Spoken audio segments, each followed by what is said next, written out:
Hello दोस्तों, नमस्कार। कैसे हो सभी। तो दोस्तों, उत्तराखंड अधीनस्थ सेवा चयन आयोग ने संवाद 203 बहुत इंपॉर्टेंट जो है जारी कर दिया है। वेबसाइट पर देखिएगा। उत्तराखंड में जो भी बच्चे हाई कोर्ट जा रहे हैं भैया भर्तियों को लेकर, उनके लिए आयोग ने साफ साफ चेतावनी दी है कि किस तरीके से आप लोग क्या क्या कर रहे हैं। देखिए, सबसे पहले आयोग ने लिखा है कि अभ्यर्थी द्वारा माननीय उच्च न्यायालय में दायर की जा रही रिट याचिकाओं के संबंध में, ठीक है, जो बच्चों के साथ थोड़ा बहुत भी गलत होता है वो माननीय हाईकोर्ट पहुंच जाते हैं। तो आयोग ने उसके बारे में पूरा पूरा साफ साफ लिखा है। सभी बच्चे इसको लास्ट तक देखें, बहुत इंपॉर्टेंट ये जानकारी आपके लिए होगी। प्रिय अभ्यर्थियों, आपको अवगत कराना है कि आयोग की चयन प्रक्रियाओं से संबंधित कई मामलों में अभ्यर्थी द्वारा रिट याचिकाएं प्रस्तुत की जा रही हैं। ऐसे दो रिट याचिकाओं में माननीय उच्च न्यायालय द्वारा दिए गए आदेशों को मैं इस संवाद के माध्यम से आपसे साझा करना चाहता हूं। ये संतोष बड़ोनी जी ने देखिए साझा किया है, क्योंकि दो रिट याचिकाएं दोस्तों ऐसी लगी हैं कि आप भी सुनकर हैरान हो जाएंगे। देखिए, पहला मामला लिखा गया है। पहला मामला अभ्यर्थी श्री विकास दीप धनौला का है, जिन्होंने माननीय उच्च न्यायालय में अवर अभियंता सिविल, देखिए जेई वाली भर्ती में लगाया था, अवर अभियंता सिविल के चयन के मामले में यह याचिका प्रस्तुत की गई है कि आवेदन पत्र में गलती से वे पुरुष की जगह महिला कर चुके हैं। देखिए, ऐसा काफ़ी बच्चों के साथ हुआ है, हमारे भी जानने वालों में भी ऐसा हुआ है बच्चे के साथ कि पत्र में गलती से वे पुरुष की जगह महिला अंकित कर चुके हैं। मतलब आपने जब फॉर्म भरा तो आपने मेल की जगह फीमेल कर दिया, किंतु उनके अंक अधिक हैं। देखिए, और जब रिजल्ट आया तो उनके जो है क्या अंक अधिक हैं, ठीक है दोस्तों। अतः उन्हें चयन का अवसर दिया जाए। उनकी रिट याचिका ये लगाई गई कि उन्होंने मेल की जगह फीमेल भर दिया, लेकिन जब रिजल्ट आया तो वो पास हो रहे हैं।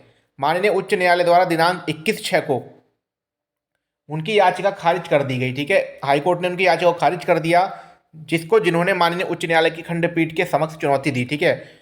इस मामले में 4 मार्च 2022 को माननीय उच्च न्यायालय द्वारा श्री धनौला की याचिका अस्वीकार करते हुए, देखिए, रिजेक्ट कर दिया गया। याचिका को अस्वीकार करते हुए यह आदेश दिया गया कि आवेदन पत्र सही प्रकार से भरना अभ्यर्थी की जिम्मेदारी है। अभ्यर्थी की जिम्मेदारी है। यदि यह याचिका स्वीकार की जाती है तो एक ऐसा अभ्यर्थी चयन से बाहर हो सकता है जिसने आवेदन पत्र सही प्रकार से भरा होगा।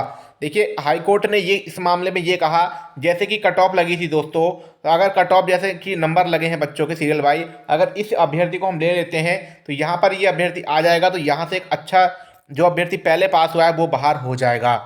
इस कारण हाईकोर्ट ने उसकी याचिका को अस्वीकार कर दिया। तो ध्यान रखने का, जिन बच्चों के साथ भी ऐसा हुआ है मेल की जगह फीमेल, तो आयोग उनको एक्सेप्ट नहीं करता है, और बच्चा हाईकोर्ट जाता है तो हाईकोर्ट भी उनको एक्सेप्ट नहीं करता है। दूसरा मामला देखिए, एक अन्य मामले में अभ्यर्थी द्वारा कृषि विभाग में सहायक कृषि अधिकारी के पदों को नियोक्ता विभाग की ओर से कम कर लिए जाने के निर्णय को चुनौती दी गई। मामला यह है कि आयोग ने भर्ती निकाली, उसके बाद जो है विभाग द्वारा भर्ती में से पदों की संख्या को कम कर दिया गया, ठीक। नियोक्ता विभाग की ओर से कम करने के निर्णय को चुनौती दी गई। इस मामले में माननीय उच्च न्यायालय में एकल पीठ द्वारा याचिका को खारिज कर दिया गया, ठीक है। तो ये रिट याचिका भी दोस्तों निरस्त कर दी गई।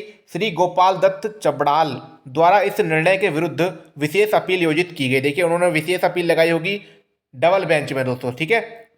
विशेष अपील की गई, वो इसको माननीय न्यायालय द्वारा अस्वीकार, देखिए डबल बेंच में भी दोस्तों उसको क्या करा गया, अस्वीकार कर दिया गया, खारिज कर दिया गया। इन मामलों को आपके संज्ञान, देखिए बडोनी जी ने कहा है, ये बच्चों को कहा है सभी को, ठीक है। इन मामलों में आपके संज्ञान हेतु इसलिए लाया जा रहा है कि अभ्यर्थी यह सोचते हैं कि उनके द्वारा प्रस्तुत ऐसी याचिकाओं से वे चयन सूची में स्थान प्राप्त कर लेंगे। बच्चा ये सोच के हाईकोर्ट पहुंच जाता है कि हमारे साथ अगर छोटी मोटी गलती हुई है तो हम क्या है कि हाईकोर्ट एक रास्ता होता है कि हाईकोर्ट के द्वारा चयन ले सकते हैं। यह विचार उचित नहीं है। सचिव साहब ने कहा है यह विचार उचित नहीं है, वह इससे अभ्यर्थियों का काफ़ी समय व धन का अपव्यय होता है। अतः आप सभी अभ्यर्थियों से अपेक्षा की जाती है कि माननीय उच्च न्यायालय में अनावश्यक वादों से बचें, जिससे कि भर्ती प्रक्रिया में दोस्तों लेट हो। आयोग के ओर से सचिव संतोष बड़ोनी, ठीक है। तो देखिए, ध्यान में रखना है आपको, अगर आपके साथ ठीक ठाक से अगर गलती हुई है तो ही आपको भी हाई कोर्ट ही जाना है। देखिए, जिस मामले में मेल की जगह आपने फीमेल कर दिया तो देखिए आयोग ने भैया मना कर दिया, उसके अलावा हाई कोर्ट ने भी मना कर दिया। कुछ बच्चे जो है अपने जाति स्थाई में भी इस तरह की गड़बड़ियाँ करते हैं, वो भी दोस्तों बाहर होंगे। अब यहाँ पर एक मामला ये भी लिखा गया है, इसमें क्या लिखा गया है कि अगर भैया विभाग पद कम करता है तो आयोग की उसमें सरासर कोई गलती नहीं होती है, क्योंकि आयोग का काम होता है दोस्तों भर्ती करवाना, ठीक है। विभाग से जो भी चीज़ आती है दोस्तों उसको आयोग एक्सेप्ट करके आपके सामने रख देता है, ठीक है। अब किसी विभाग द्वारा देखिए, जैसे कि पर्यवेक्षक के जो थे लगभग 400 कुछ पद थे दोस्तों, जिसमें कि अब 200 या 100 कुछ पद बचे हैं, तो इसमें आयोग का कोई मतलब नहीं होता, इसमें होता है विभाग का लेना देना। क्योंकि विभाग जितने पदों से आपको नियुक्ति के लिए मांगेगा, जैसे कि फॉरेस्ट गार्ड में दोस्तों अभी मैंने एक रिजल्ट देखा था, वीडियो पढ़ा था, जिसमें कि 152 पदों पर वेटिंग लिस्ट के लिए वन विभाग ने आयोग को एक लेटर भेजा है। तो फॉरेस्ट गार्ड वाले ध्यान रखें कि 152 पदों पर वेटिंग लिस्ट आने वाली है, ठीक है। आपकी जिन बच्चों का था वो जरा ध्यान रखेंगे, उनका वेटिंग लिस्ट में आ जाएगा। उसके अलावा देखिए आयोग को हमने ईमेल भी किया है, अभी रिप्लाई नहीं आया फिलहाल। स्टेनो 158 का रिजल्ट आपको 12 के बाद 13-14 में कभी भी मिल जाएगा। सचिवालय सुरक्षा गार्ड का रिजल्ट भी आपको 13-14 में कभी भी जारी हो सकता है। एग्जाम कैलेंडर जारी हो रहा है आयोग अनुसार, जिसमें कि प्रस्तावित एग्जाम डेटें सामने आएंगी दोस्तों, ठीक है। निर्धारित कोई भी एग्जाम डेट नहीं होगी। विधानसभा सचिवालय, ठीक है, समूह क और ख की भर्ती थी, जो कि 22 मार्च को दोस्तों आपका पेपर है। एडमिट कार्ड डाउनलोड कर लीजिएगा, एडमिट कार्ड डाउनलोड होने लगे हैं। उसके अलावा दोस्तों सारी चीज़ें अपने समय से हो रही हैं, बाकी आप लोग अपनी तैयारी करते रहिएगा।